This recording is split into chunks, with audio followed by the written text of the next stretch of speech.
Olá, povo de Deus, quinto domingo do tempo comum, 6 de fevereiro de 2022. A nossa reflexão de hoje é a partir de Isaías 6, de 1 a 2a, 3 a 8, 1 Coríntios 15, de 1 a 11 e Lucas 5, de 1 a 11.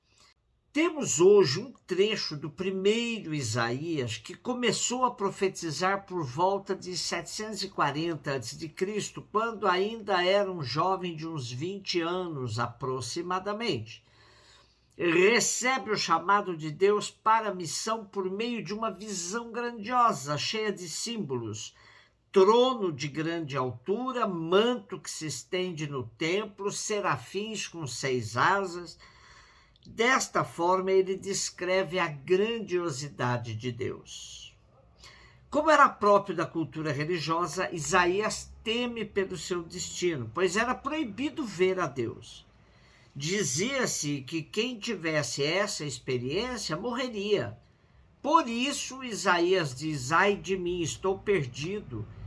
Sou apenas um homem de lábios impuros, mas eu vi com meus olhos o Rei, o Senhor dos exércitos.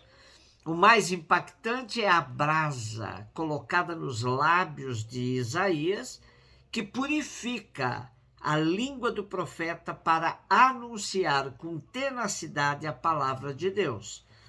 Frente a essa experiência tão forte, só resta ao profeta dizer ao Senhor: aqui estou, envia-me.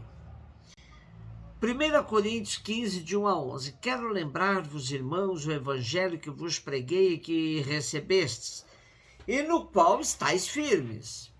Por ele sois salvos, se o estáis guardando tal qual ele vos foi pregado por mim.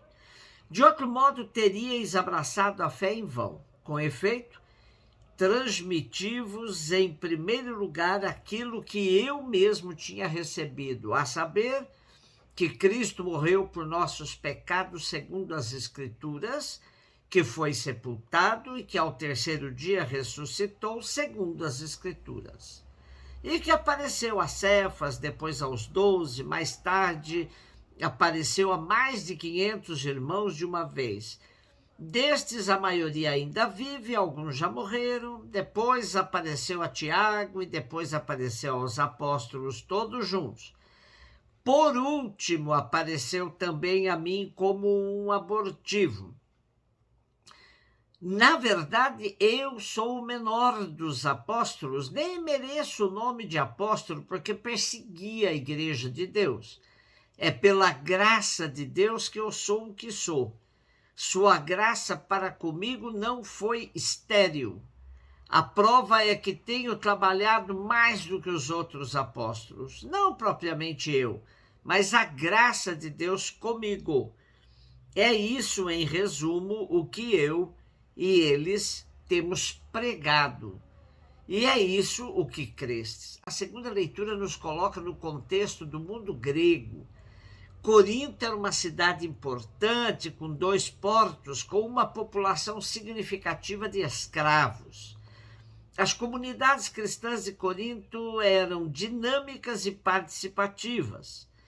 Paulo sintetiza em poucas palavras o núcleo da fé cristã, aquilo que chamamos de querigma, o suficiente para que um cristão pudesse ser identificado com a fé em nosso Senhor Jesus Cristo.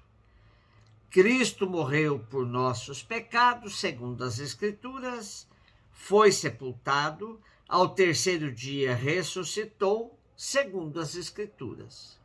E Paulo ainda aborda a questão da graça que atuou nele, tornando-o apóstolo como os outros, em resposta aos que na comunidade questionavam sua autoridade. Lucas 5, de 1 a 11. Jesus estava na margem do lago de Genezaré, e a multidão apertava-se ao seu redor para ouvir a palavra de Deus. Jesus viu 2 barcas paradas na margem do lago. Os pescadores haviam desembarcado e lavavam as redes. Subindo numa das barcas, que era de Simão, pediu que se afastasse um pouco da margem. Depois sentou-se da barca ensinava as multidões. Quando acabou de falar, disse a Simão: avança para as águas mais profundas, lançai vossas redes para a pesca. Simão respondeu: mestre, nós trabalhamos a noite inteira e nada pescamos, mas em atenção à tua palavra, vou lançar as redes. E assim fizeram. Apanharam tamanha quantidade de peixes que as redes se rompiam. Então fizeram sinal aos companheiros da outra barca para que viessem ajudá-los. Eles vieram, encheram as duas barcas a ponto de quase afundarem. Ao ver aquilo, Simão Pedro atirou-se aos pés de Jesus, dizendo: Senhor, afasta-te de mim, porque sou um pecador. É que o espanto se apoderara de Simão e de todos os seus companheiros por causa da pesca que acabavam de fazer. Tiago e João, filhos de Zebedeu, que eram sócios de Simão, também ficaram espantados. Jesus, porém, disse a Simão: não tenhas medo. De hoje em diante tu serás pescador de homens. Então levaram as barcas para a margem, deixaram tudo e seguiram a Jesus. Isaías foi chamado, provado, convidado a estar disposto a ser enviado. Paulo teve a graça de se encontrar com o Senhor e ser chamado a ser apóstolo de maneira muito diferente dos demais apóstolos. E no Evangelho vemos Simão Pedro fazendo sua experiência vocacional de maneira direta com Jesus enquanto pescava com seus companheiros. A cena é muito interessante como é descrita por Lucas. Jesus se aproxima no lago, perto dos pescadores, nas margens de Genezaré. A multidão se acotovelava porque queria ouvir Jesus. Nada de sinagoga, nada de cátedra. Aqui estamos na beira de um lago, Jesus sentado num barco ensinando a multidão. E esse barco era de Simão.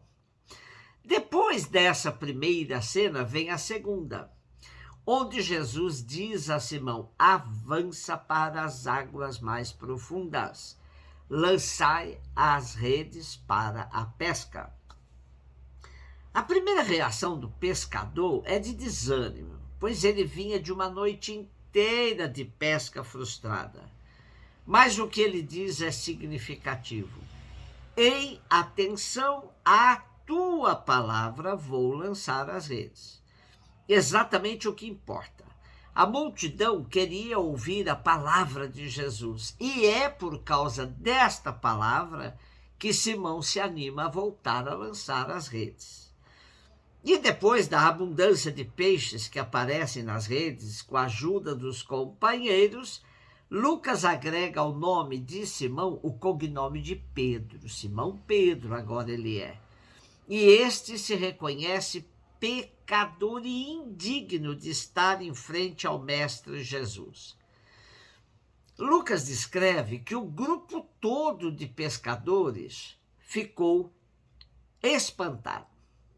E neste contexto, Jesus diz a Simão que doravante ele se transformará em pescador de homens, o que motivou todo o grupo a deixar tudo e seguir Jesus. Se com os peixes, em águas mais profundas, a pesca foi abundante, espera-se que, com as pessoas, também a conquista seja frutuosa. Ao reconhecimento de sua condição de pecador, a resposta de Jesus é muito surpreendente. Não tenhas medo, de hoje em diante tu serás pescador de homens. Não são os nossos pecados que nos impedem de seguir Jesus, mas sim nossa arrogância em não nos reconhecermos como tal. Jesus vai revelando ao longo de sua missão entre nós, no Evangelho de Lucas de maneira especial, a face misericordiosa do Pai. E é essa atitude tão firme e decidida de Jesus que provocou no grupo de pescadores a decisão de segui-lo. Será que nossa igreja consegue realizar a sua missão com a mesma ênfase? Ou seja, mostrar a todos que os pecados não são barreiras para nos aproximarmos de Jesus, mas sim os falsos discursos moralistas que tanto impõem fardos pesados nas costas do povo.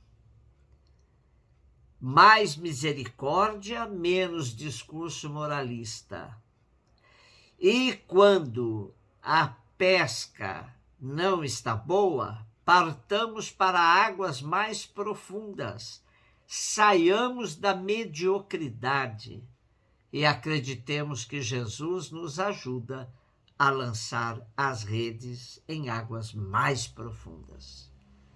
Um beijo no seu coração.